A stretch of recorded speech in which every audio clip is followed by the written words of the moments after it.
آقای میثم نظری سخنگوی جبهه مقاومت ملی افغانستان در توییترش خبر داد که این جبهه تحت رهبری احمد مسعود برای گشودن نخستین دفتر بین المللیش در شهر واشنگتن پایتخت امریکا اجازت رسمی به دست آورده است. جبهه مقاومت ملی به زودی فعالیتش را در سراسر جهان گسترش خواهد داد. نوشته است نظری در توییتر. بنا به اطلاع او موضوع فعالیت دفتر جبهه را در واشنگتن وزارت عدلیه امریکا صادر کرده است. از زمان غصب افغانستان از جانب جنگیان حرکت تندرو طالبان و تأسیس جبهه مقاومت ملی افغانستان بر رهبری احمد مسعود در ماه آگوست قریب 3 ماه می‌گذرد، ولی این نخستین دفتر این سازمان است که در یک کشور خارجی باز می شود. امریکا رسما خبر افتتاح دفتر جبهه احمد مسعود در واشنگتن را یگان شرح نداده است، ولی برای فعالیت جبهه مقاومت ملی افغانستان در واشنگتن رسما اجازت دادن مقامات امریکا می تواند بیانگر ناراضگی امریکا و متحدان غربش از وعده خلافی طالبان هم باشد.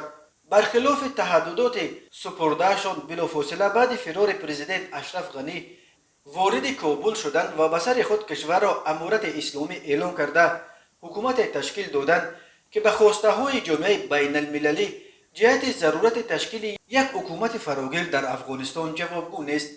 جبهه مقاومت ملی افغانستان اساساً در ولایت پنجشیر و نواحی معروف به اندرونهای ولایت بغلان فعال بوده محورش را تاجیکان افغانستان تشکیل میدهند.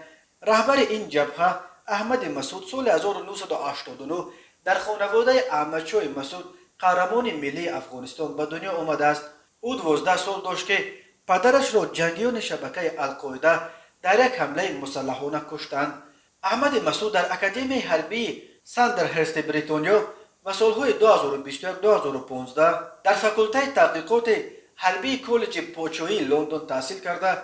سال 2016 رشته سیاست بین المللی دانشگاه شهر لندن را ختم کرده است.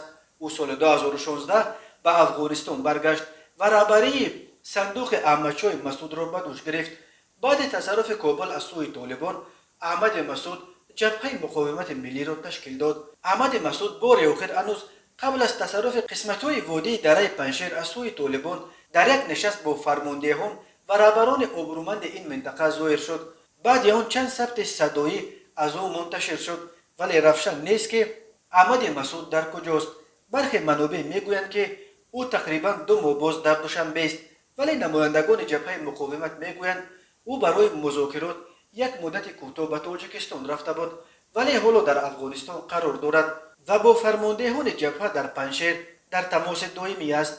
اخیراً یک گروه دیگری راهبران درگذشته پرنفوذ افغانستان با شمول بسم الله خان، عطا محمد نور، مارشال دوستم، محمد محقق، یونس قانونی از تأسیس باز یک ائتلاف ضد طالبان به نام شورای عالی مقاومت ملی خبر دادند، ولی با نظرداشت سابقه این افراد که به دست داشتن در فساد گسترده و به جنگ به طالبان سپردن کشور ایبدار می شوند، احتمال نفوذ پیدا کردن این سازمان و به رقیب بالقوه جبهه احمد مسعود تبدیل یافتن این شورای عالی را خیلی بعید می شمارند.